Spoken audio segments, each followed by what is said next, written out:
In 1954, 9 years after the Pacific War, Nick Lowell is the only non-Japanese inmate in an Osaka prison. Most of his fellow inmates are Yakuza criminals, recognizable by their Irezumi tattoos. Nick saves a Yakuza named Kiyoshi from being hanged to death. The Shiromatsu, a Yakuza clan to which Kiyoshi belongs, repays his debt by arranging Nick's release. He is also offered a job.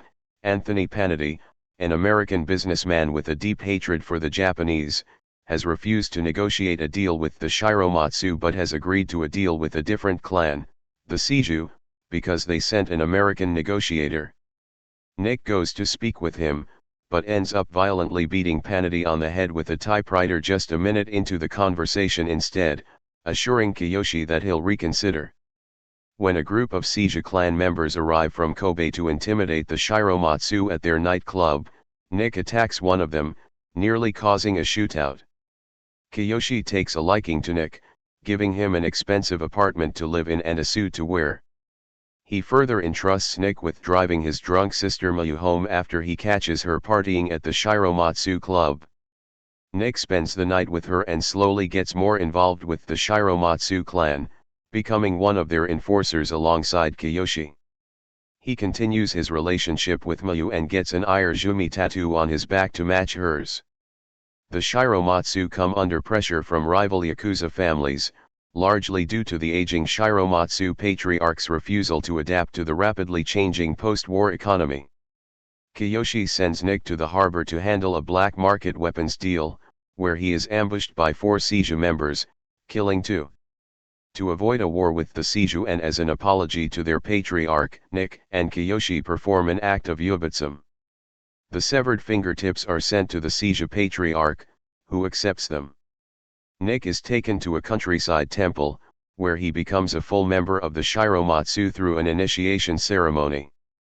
During a sumo contest, the two families hold a meeting, with the Seiju patriarch offering his counterpart the chance to retire in peace by absorbing the Shiromatsu. The patriarch refuses and threatens him.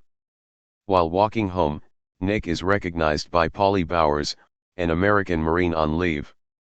Polly remarks that Nick, his former captain, was presumed dead by the Marines after being sought for court-martial. When Polly tries to blackmail Nick, he lures him back to his apartment and kills him. Nick learns that Mayu was assaulted by her former lover Orakai, a fellow Yakuza, but Mayu stops him from taking revenge by telling him that she is pregnant. Nick goes to Kiyoshi's home and reveals his relationship with his sister. Telling Nick that he is now responsible for keeping Mayu safe, Kiyoshi gives him a daisho, a pair of swords signifying honor. The two men then bury Bauer's body in the woods. A few days later, Nick saves his patriarch from being strangled to death while at the tailor shop, but Kiyoshi is shot dead during their escape. It becomes clear that most of the Shiromatsu, including Orakai, have betrayed the clan and defected to the Seiju. Nick persuades the patriarch that war is the only option, and takes part in the assassination of several Seiju members. The Seiju patriarch calls for peace talks at the local harbor, which turn out to be a trap.